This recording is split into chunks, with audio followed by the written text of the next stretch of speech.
Hello dear students, good morning to all of you. You are welcome. आज हम आपकी विविध प्रश्नावली 16 की जो चल रही थी, इसमें सवाल नंबर 6 से आगे देख रहे हैं। देखिए, आपका ये सवाल नंबर 6 ये है कि एक ठोस धातु के अर्धगोले का व्यास 42 सेंटीमीटर है। इसके संपूर्ण पृष्ठ पर 20 पैसे प्रति वर्ग सेमी की दर से पॉलिश कराने का वेग ज्ञात कीजिए। आपको धातु का ठोस अर्धगोला दिया हुआ है। तो देखें, ठोस अर्धगोला है, इसका मतलब यदि बीच में से काटा जाए तो ऊपर वाली सतह भी आपको पूरी पूरी दिखाई देगी। भीतर से खाली नहीं है, खोखला नहीं है। जैसे रबर वाली बॉल को काटते हैं तो बीच में रबर आपको दिखाई देता है, वैसे ही ठोस अर्धगोला है तो यहां पर भी आपको सतह दिखाई देगी। ठीक है, तो ये धातु का ठोस अर्धगोला है और इसका व्यास दिया हुआ 42 सेंटीमीटर। तो व्यास देने का मतलब त्रिज्या आपको मिल गई इसकी आधी। ये 42 सेंटीमीटर इसका व्यास है। आर का मान यहां से निकाल लोगे। संपूर्ण पृष्ठ पर 20 पैसे प्रति वर्ग सेमी की दर से पॉलिश करवानी है, संपूर्ण पृष्ठ पर। ठीक है, तो इसका हमें संपूर्ण पृष्ठीय क्षेत्रफल निकालना पड़ेगा। तो देखिए, एक तो होता है इसका वक्राकार भाग जो इसके चारों तरफ का है। ये कितना होता है? पूरे बड़े गोले का होता है 4 पाई आर स्क्वायर। यदि आधे गोले का निकालेंगे तो 2 पाई आर स्क्वायर हो गया। तो 2 पाई आर स्क्वायर हिस्सा तो ये हो गया। और चूंकि ये ठोस है तो ऊपर वाली सतह भी आपको दिखाई देगी। तो ये सतह होती है वृत्ताकार। तो वृत्ताकार भाग का क्षेत्रफल निकलेगा पाई आर स्क्वायर। यदि ऊपर वाला और ये वक्राकार भाग मिला देंगे तो टोटल एरिया हो जाएगा 3 पाई आर स्क्वायर, यानी 3 पाई आर स्क्वायर। तो संपूर्ण पृष्ठीय क्षेत्रफल का सूत्र क्या लगेगा इसमें? 3 पाई आर स्क्वायर। हम लिख देंगे इसके हल को इस प्रकार से। दिया गया है कि ठोस अर्धगोले का व्यास बराबर 42 सेमी, अतः अर्धगोले की त्रिज्या,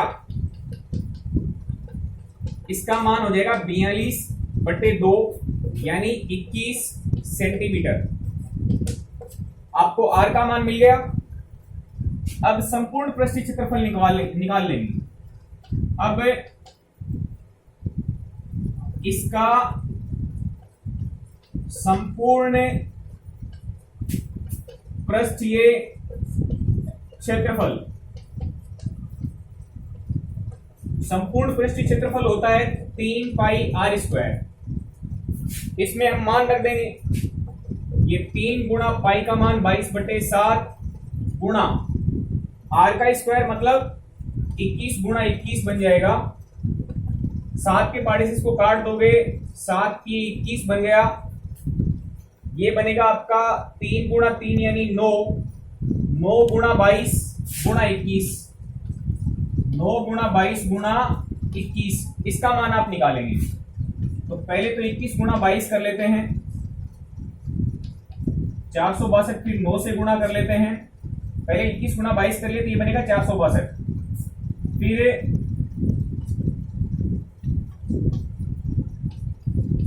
ये बनेगा आपका 4158। ठीक है, क्योंकि संपूर्ण पृष्ठीय क्षेत्रफल है तो क्षेत्रफल में 2 घात आ जाएगी, यानी 4158 सेंटीमीटर स्क्वायर। ये तो देखो बच्चों, इसका क्षेत्रफल निकला है। पॉलिश कहां पे होगी? इसने बोला पॉलिश करवानी इसके संपूर्ण पृष्ठ पर, तो पॉलिश यहां पर भी होगी जो इसके चारों तरफ का एरिया है नीचे वाला, और ऊपर वाले भाग पे भी होगी क्योंकि ठोस है। तो 3 पाई आर स्क्वायर क्षेत्रफल में इसके पॉलिश होगी। तो कितना एरिया बना? 4158 सेंटीमीटर स्क्वायर। अब रेट आपको क्या दे रखी है? 20 पैसे प्रति वर्ग सेंटीमीटर। 1 वर्ग सेंटीमीटर की खर्च कितनी है? 20 पैसे। तो इसको हम रुपए में कन्वर्ट कर सकते हैं और टोटल वे याद कर सकते हैं। देखो कैसे करोगे। अब 20 पैसे प्रति वर्ग की प्रति वर्ग सेमी की दर से संपूर्ण पृष्ठ पर पॉलिश करवाने का वेग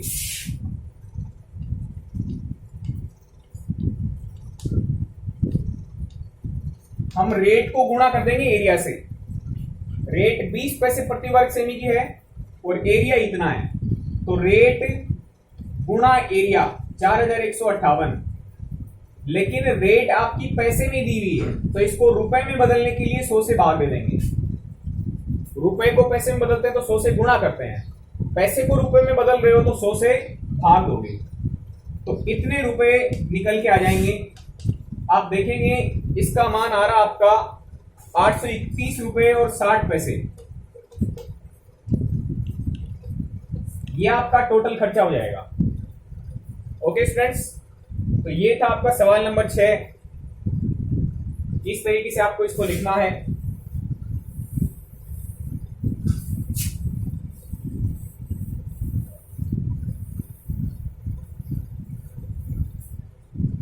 सवाल नंबर 7 को देखते हैं।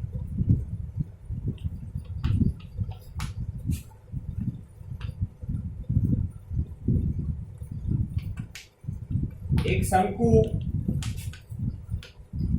एक अर्धगोला और एक बेलन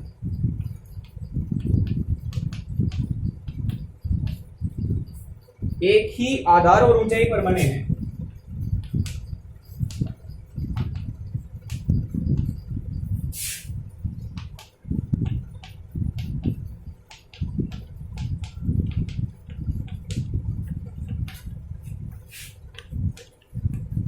इनके आयतनों का अनुपात ज्ञात कीजिए।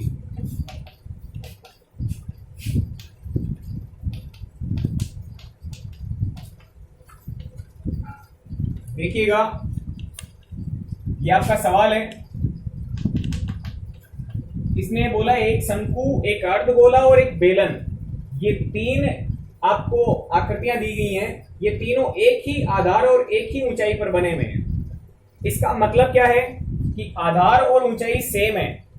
आधार सेम होने का मतलब त्रिज्या सेम है, क्योंकि आधार तभी सेम हो सकता है जब त्रिज्या सेम हो। तो एक ही आधार और ऊंचाई पर बने हुए, इसका मतलब आधार ऊंचाई सब बराबर है, यानी त्रिज्या बराबर है और ऊंचाई बराबर है। इसको आप ऐसे समझ सकते हैं कि ये एक अर्धगोला लिया,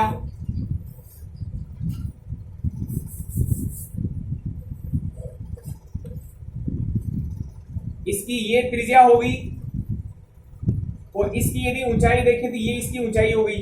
लेकिन आप जानते हैं कि जो अर्धगोला बना हुआ है वो इस प्रकार से बना हुआ है, तो आप देखेंगे कि जितनी त्रिज्या है उतनी इसकी ऊंचाई होगी। ठीक है, ये r और ये h, तो h भी किसके बराबर है? r के बराबर ही है।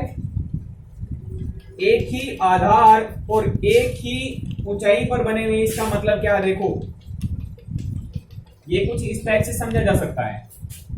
एक शंकु बना हुआ है, तो शंकु का आधार है वो भी सेम ही है। सेम का मतलब क्या हुआ? आप देखेंगे कि जितनी त्रिज्या इसकी है उतनी ही इसकी है।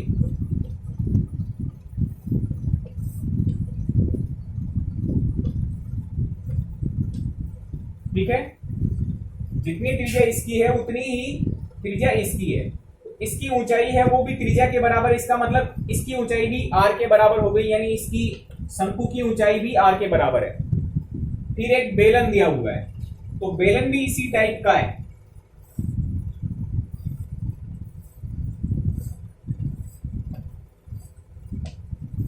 कि बेलन की त्रिज्या है वो भी ऊंचाई के बराबर है। तो अल्टीमेटली आप क्या देख रहे हैं कि शंकु की त्रिज्या बराबर अर्धगोले की त्रिज्या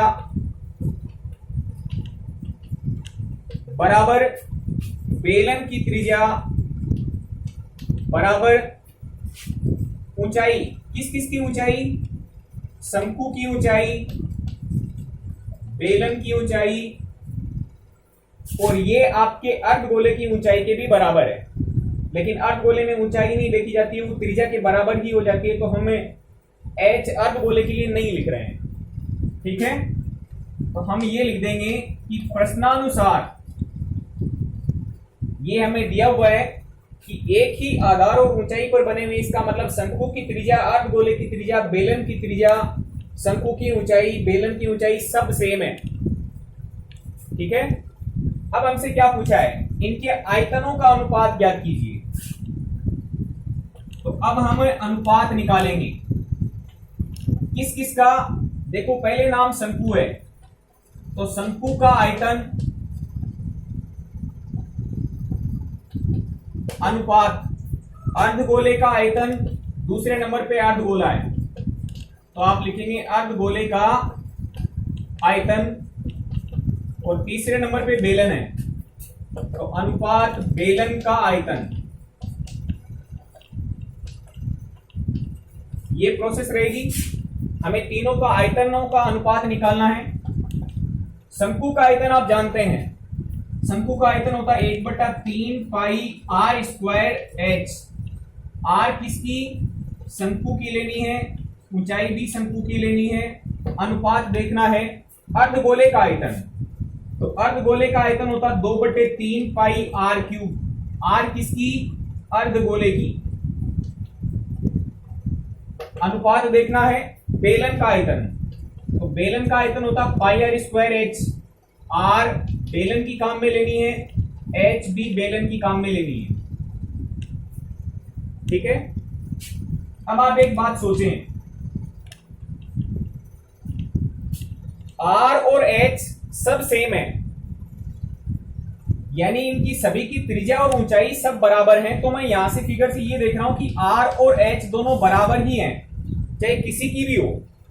शंकु वाली त्रिज्या, अर्धगोले की त्रिज्या, बेलन की त्रिज्या सब बराबर हैं, तो आर का मान एच के बराबर है। तो हम ये लिख सकते हैं आर का मान यदि एच के बराबर हो गया तो आर गुणा आर स्क्वायर, आर की घात 3 बना देगा। अनुपात देखना है 2/3 पाई आर की घात 3, सिंपल लिख सकते हो, क्योंकि चाहे अर्धगोले की त्रिज्या हो या शंकु की त्रिज्या हो सब बराबर है, तो मैं इसको सबको आर ही ले रहा हूं। फिर अनुपात देखना है पाई, एच बेलन वाली या शंकु वाली या इस अर्धगोले की त्रिज्या सब सेम है, यानी ये आर के बराबर ही होगी, तो आर गुणा आर स्क्वायर, फिर आपका आर क्यूब बन जाएगा। अब देखें आप,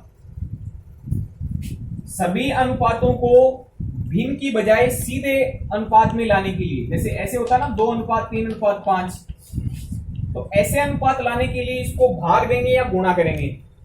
तो देखो पाई आर क्यूब इसमें भी है, पाई आर क्यूब इसमें भी है, पाई आर क्यूब इसमें भी है, पाई आर क्यूब से भाग दे देंगे तो तीनों कट जाएंगे, तो मान आपका बचेगा 1/3 अनुपात 2/3 अनुपात 1।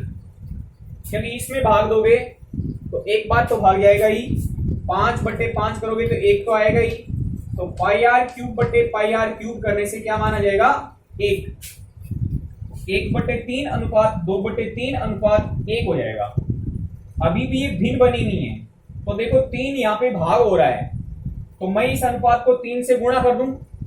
जब 3 से गुणा करूंगा तो 3 से 3 कट के क्या छोड़ेगा, 1 छोड़ देगा। 3 से इसको गुणा करोगे तो 3 से 3 कट जाएगा, 2 छोड़ देगा, तो 1:2 हो गया। फिर इसको 3 से गुणा करोगे तो मान आ जाएगा 3।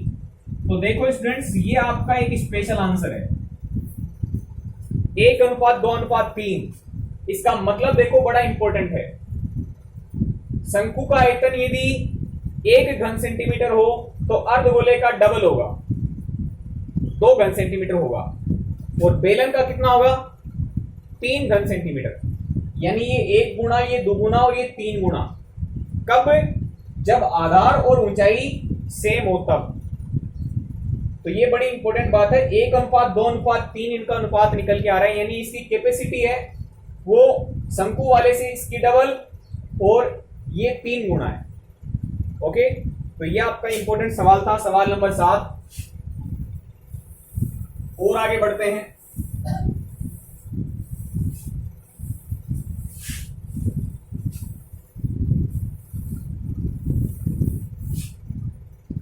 देखो सवाल नंबर 8 है।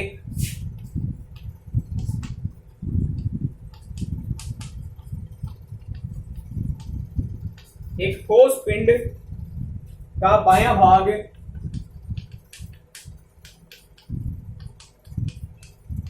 बेलनाकार और दायां भाग शंकुनुमा है।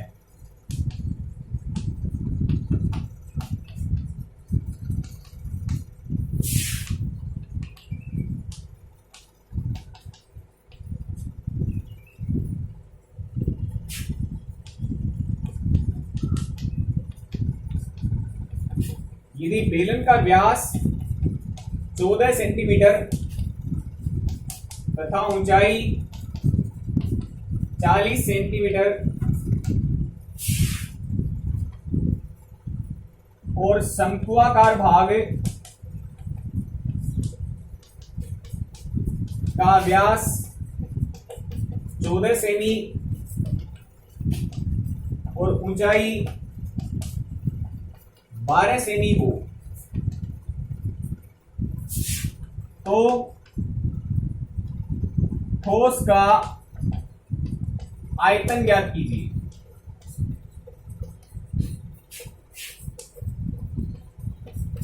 देखिए इसमें आपको क्या क्या दिया हुआ है।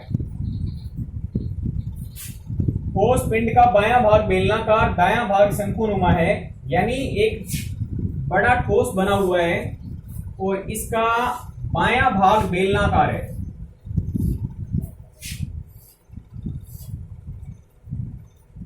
और इसका दायां भाग शंकुनुमा है और दोनों का व्यास आपको दे रखा है, वो 14-14 सेंटीमीटर दिया हुआ है। तो ये हो गया इसका व्यास, ये व्यास दिया हुआ आपको 14 सेमी और शंक्वाकार भाग का व्यास भी दिया हुआ 14 सेंटीमीटर और ऊंचाई दे रखी है 12 सेंटीमीटर। तो देखिए ध्यान से,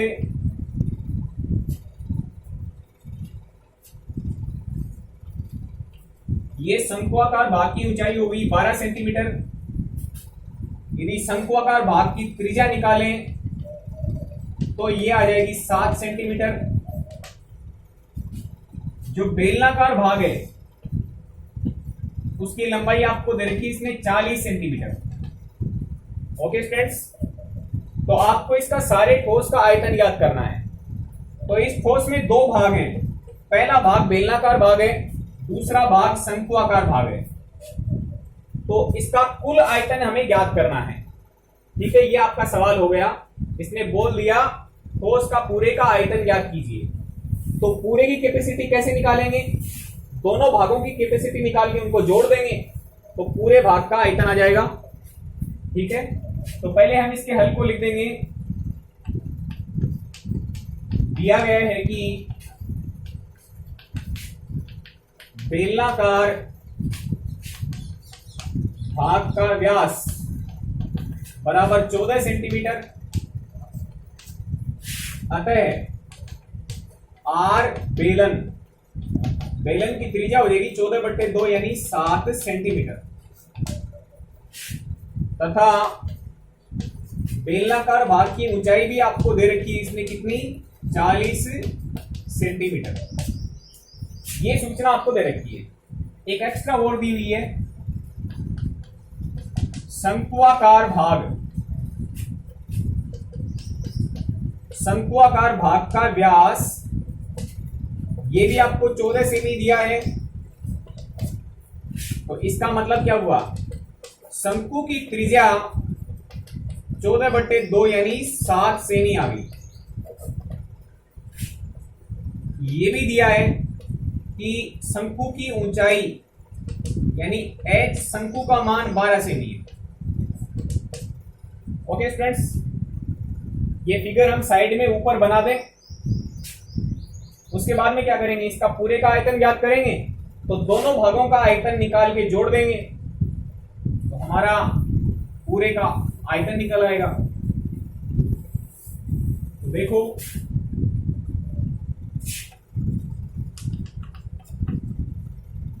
अब संपूर्ण ठोस का आयतन, संपूर्ण ठोस का आयतन बराबर बेलनाकार भाग का आयतन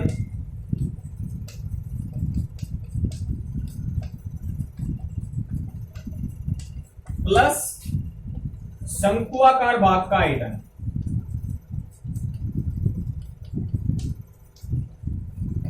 दोनों भागों का आयतन निकालेंगे और जोड़ देंगे।